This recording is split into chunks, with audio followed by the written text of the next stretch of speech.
안녕하세요. 오늘은 표현과 함구 간의 관계에 대해서 말씀드릴까 합니다. 이 표현이라는 거는 이게 이 정신치료나 상담에서 상당히 중요하게 다루거든요. 이제 왜 그러냐 하면은 전통적으로 이제 증상이라고 하는 것은 이게 뭔가 그때그때 풀지를 못해서, 즉 억압을 해서 그게 쌓이면 이제 응어리가 되는데, 그 응어리가 어떤 형태로든 표출이 될 때 그게 이제 대개 증상으로 표현된다 그래요.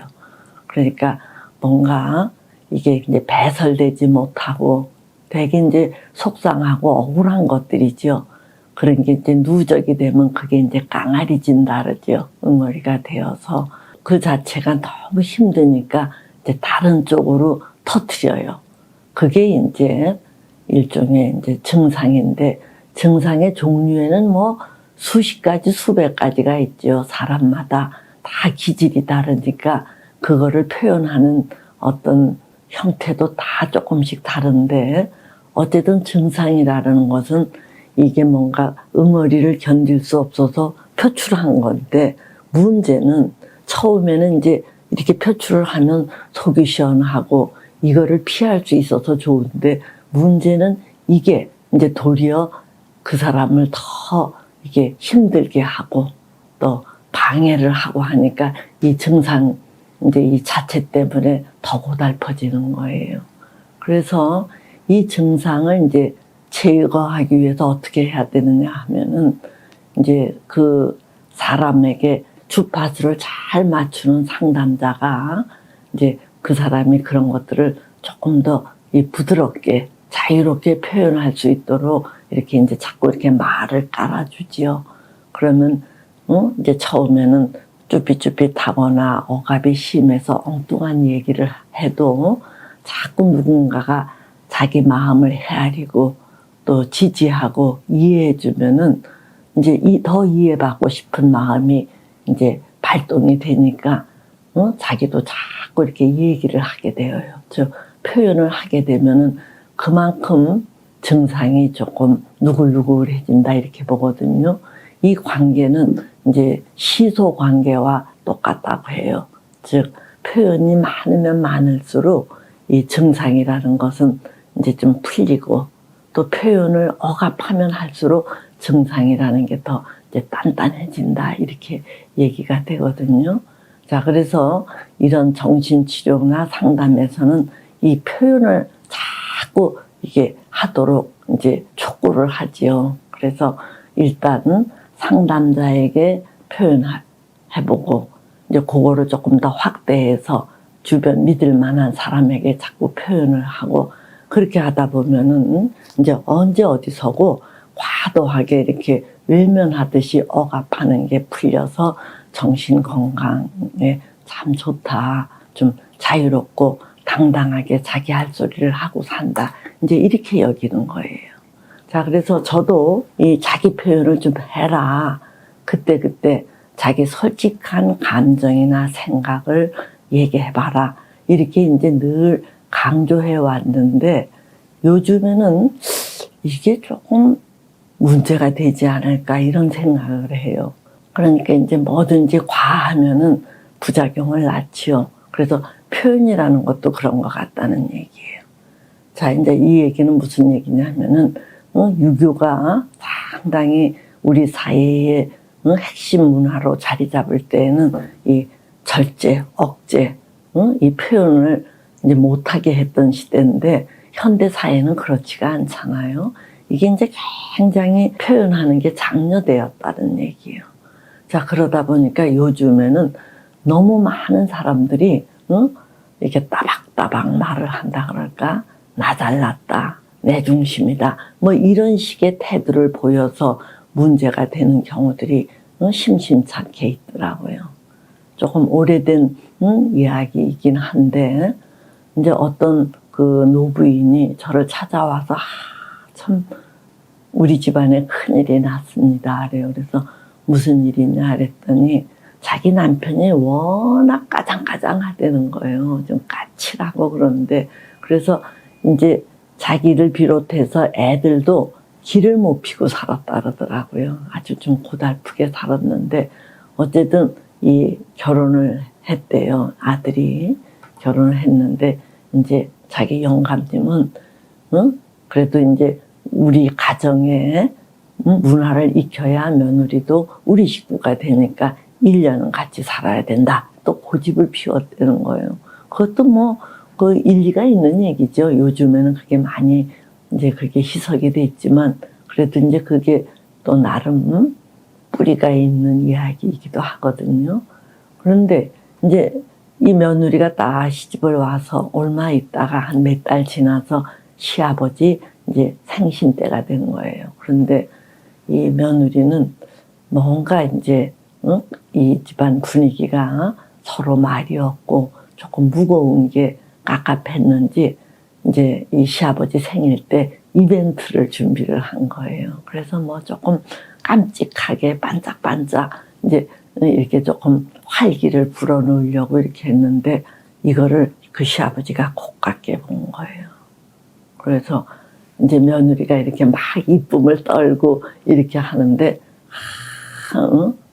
본댓머리 없이 나댄다 이제 이런 식으로 팍 하니까 이 며느리 입장에서는 나름 잘한다고 했는데 그렇게 티박이 오니까 이게 참을 수가 없어서 우는 거예요.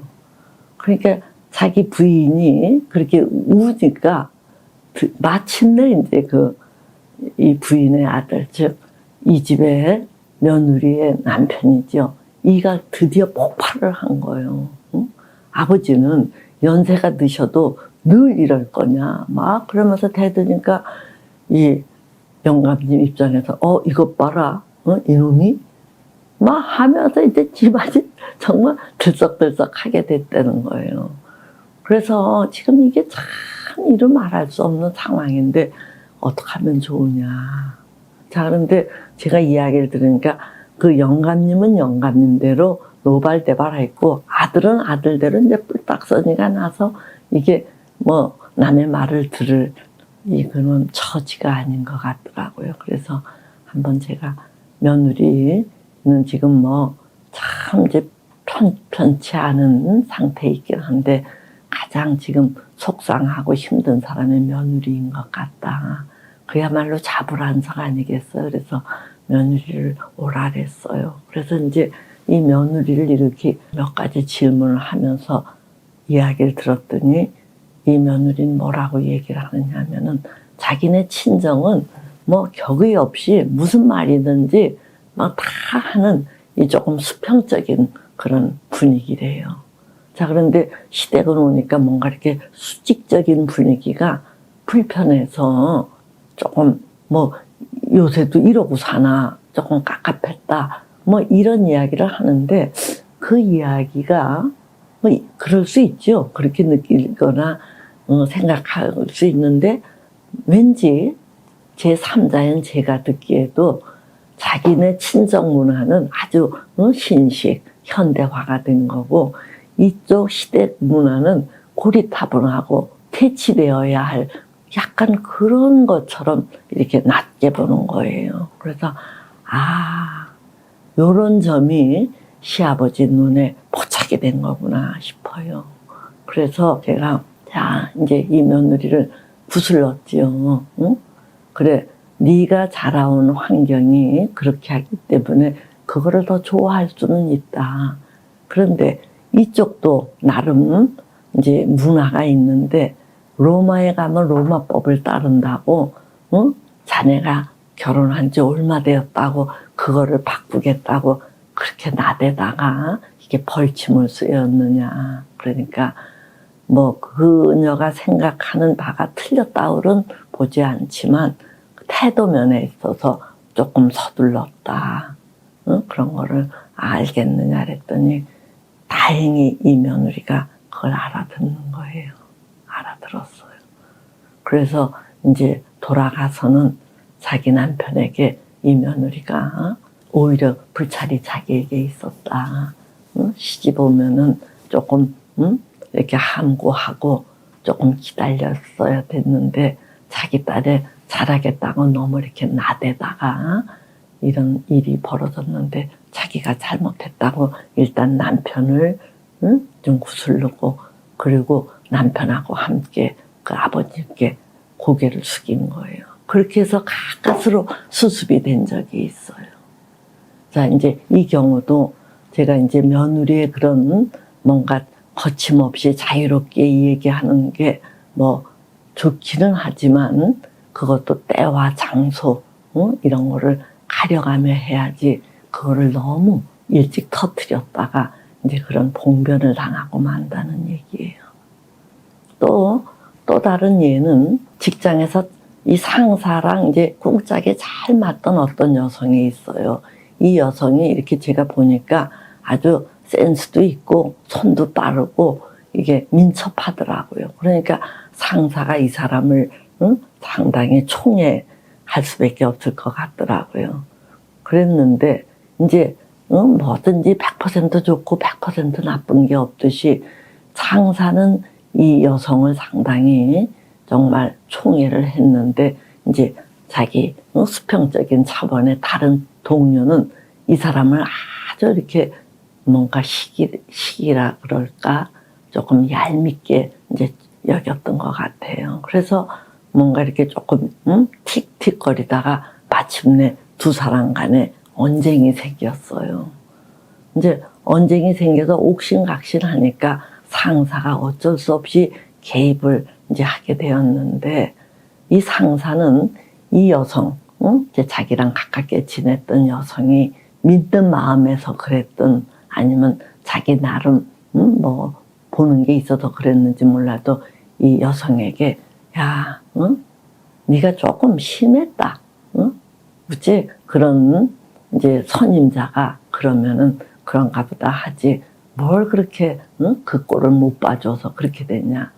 이렇게 뭐라 그런 거예요.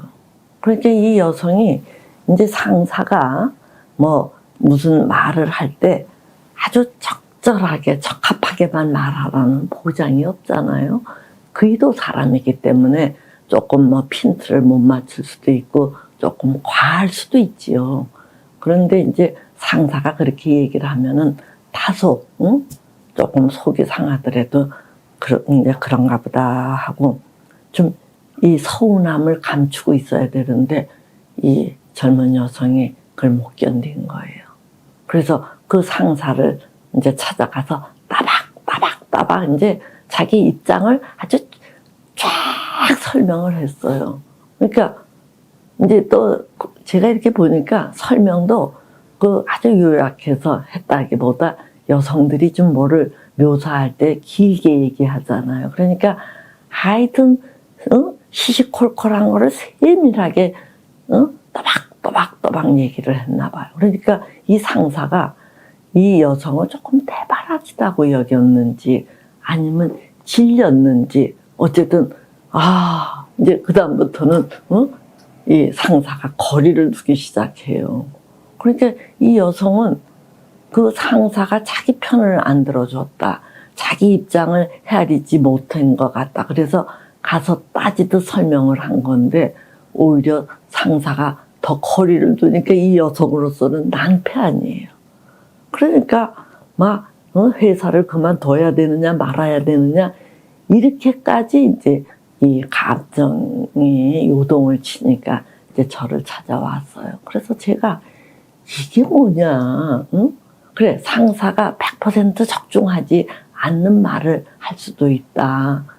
그렇더라도 우리 사회에서는 이 손윗 사람이 뭐라 그러면 그냥 서운해도 이게 조금 수굿한 태도로 있어야 이게 무난한데 그거를 하나하나 뭐는 어떻고 저건 어떻고 따져 싸니까 네 말이 옳다 하더라도 이제 상대편은 질리고 만다. 더군다나 윗사람인데 기분 좋겠냐 그랬더니 뭐 울고불고 이제 난리가 났는데 이 경우도 요즘 세상에 이제 젊은이를 대표하는 것 같단 말이에요. 너무 옳으니 그르니 이거를 따박따박 얘기를 하니까 이 상사가 싫어해요.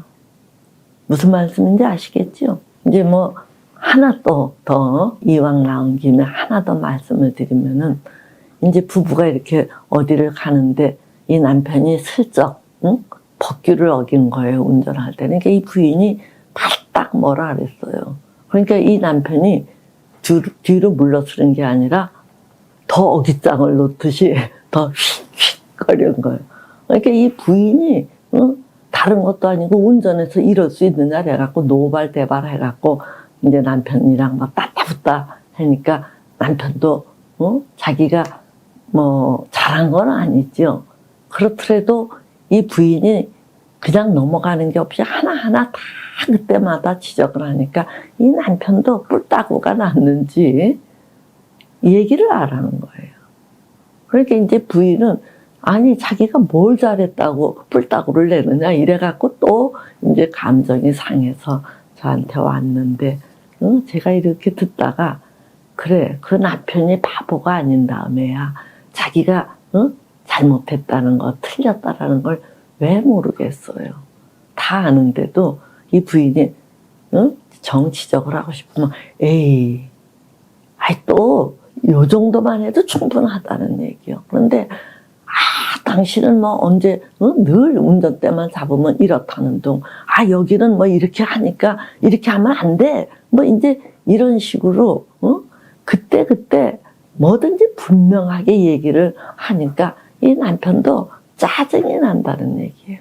자, 그러니까 제가 이제 드리고 싶은 이야기는 상대방에게 하는 식으로 뭔가 잘못됐다라는 거를 알려만 주면 거기에서 끝을 내야지 그거를 일일이 다 말을 하면은 옳은 말이라도 듣기 싫다는 얘기요.